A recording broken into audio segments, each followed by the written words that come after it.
Langsung saja kita mulai sesi bedah materi hari ini. Kita punya satu artikel yang super provokatif. Penulisnya melempar satu argumen besar, lupakan dolar, lupakan euro. Di masa depan ekonomi kita bakal sepenuhnya dihitung pakai pecahan Bitcoin yang namanya SAT. Tulisan ini benar-benar ngasih pandangan yang berani banget soal pergeseran keuangan yang menurut si penulis udah nggak bisa dihindari lagi. Jadi apa sih sebenarnya perubahan pola pikir alias mental flip ini? Yuk kita bedah bareng-bareng. Coba bayangin ini deh. Anda lagi mampir ke kedai kopi favorit, pesan latte seperti biasa, terus baristanya dengan santai bilang, totalnya jadi 1.500 set ya. Nah, poin menarik dari penulis di skenario ini adalah, Anda sama sekali nggak kaget. Anda nggak buru-buru buka HP buat ngitung, ini kalau dirupiahin atau didolarkan jadi berapa ya? Kenapa? Karena dalam narasi ini, dolar udah nggak ada artinya lagi. Set sudah jadi uang itu sendiri.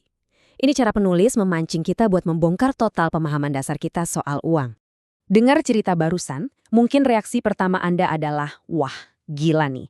Penulis juga sadar betul kok, buat kebanyakan orang sekarang, buang konsep uang kertas dan menggantinya murni dengan pecahan kripto, itu kedengarannya kayak fiksi ilmiah. Tapi, argumen utamanya adalah, kalau kita kasih waktu, realitas yang katanya gila ini justru berpotensi jadi keseharian kita.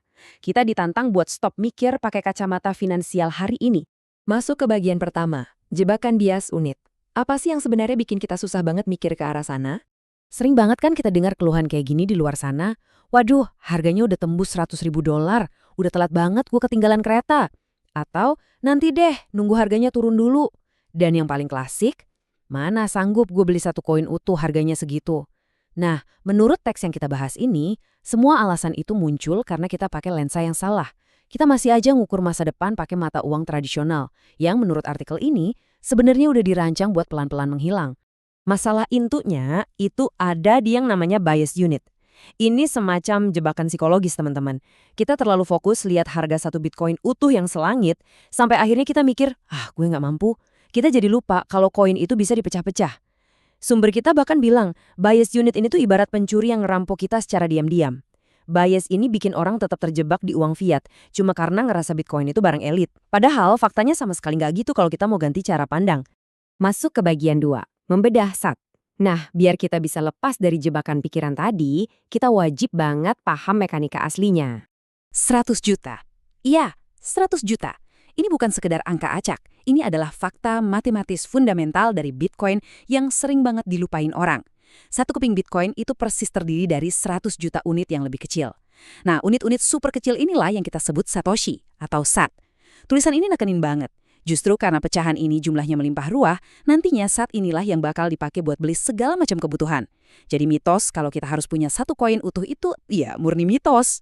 Biar lebih gampang, artikel ini ngasih perbandingan yang ngena banget. Bayangin Anda lagi mau beli sandwich di minimarket. Terus Anda bayarnya pakai emas batangan utuh seberat 1 ons. Nggak masuk akal kan? Repot banget. Logika yang persis sama berlaku buat Bitcoin. Di masa depan yang dibayangkan penulis ini, kita nggak bakal beli kopi pakai Bitcoin utuh. Kita bakal pakai SAT. Pemahaman inilah yang disebut sebagai mental flip atau perubahan pola pikir yang benar-benar krusial. Terakhir, bagian 3, melarikan diri dari perbudakan fiat. Di sini penulis ngasih peringatan yang lumayan tajam soal waktu yang terus berjalan. Buat paham peringatan tadi, kita disuruh milih di antara dua paradigma yang tabrakan. Di satu sisi, ada paradigma lama, uang tradisional yang terus-terusan menyusut nilainya gara-gara inflasi. Daya belinya literally meleleh kayak es krim di siang bolong. Di sisi sebaliknya, ditawarkan paradigma baru, SATS, si pecahan Bitcoin ini justru posisinya terus berlipat ganda daya belinya seiring makin banyaknya orang yang adopsi. Inti gagasannya, pergeseran ini seringnya nggak disadari publik, sampai akhirnya semuanya udah benar-benar terlambat. Jadi, kayak apa sih gambarannya nanti?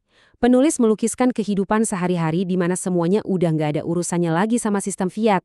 Bayangin aja, gaji bulanan Anda, uang sewa rumah, sampai tagihan belanja ke pasar, semuanya dipatok dan dibayar pakai SATS.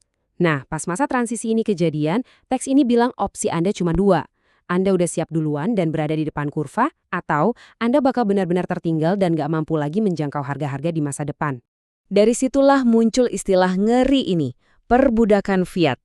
Menurut sumber kita, orang-orang yang kelamaan nunggu dan kebanyakan alasan, ujung-ujungnya bakal terjebak.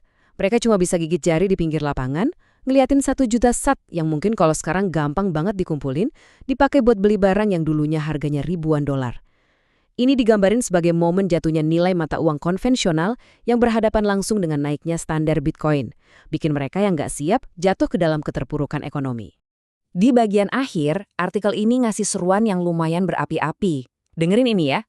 Kumpulkan seolah kebebasan Anda bergantung padanya. Karena memang begitu. Ini nunjukin kalau buat si penulis, Bitcoin itu bukan sekedar alat investasi buat cari cuan cepat. Lebih dari itu. Numpuk SAT dibingkai sebagai senjata pertahanan diri. Sebuah langkah mutlak buat menjaga kedaulatan finansial kita dari sistem mata uang lama yang, menurut dia, udah mau ambruk. Sebagai penutup, artikel ini nggak ngajak kita nebak-nebak, wah, harga Bitcoin dalam dolar bakal tembus berapa nih? Enggak. Penulis malah ninggalin kita dengan satu pertanyaan yang jauh lebih provokatif.